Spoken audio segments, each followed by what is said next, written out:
Abbiamo Tony Colombo a Sanremo, questa volta la tua funzione qui che cos'è? Che cosa hai fatto?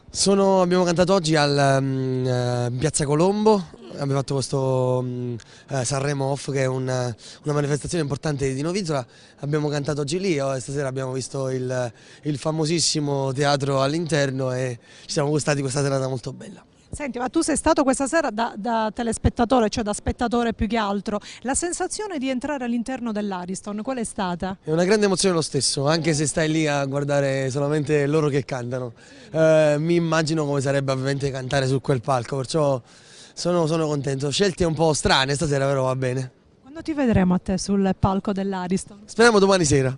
Speriamo, allora incrociamo le dita. Assolutamente sì. Senti, sei tifoso, per quale squadra tifi tu?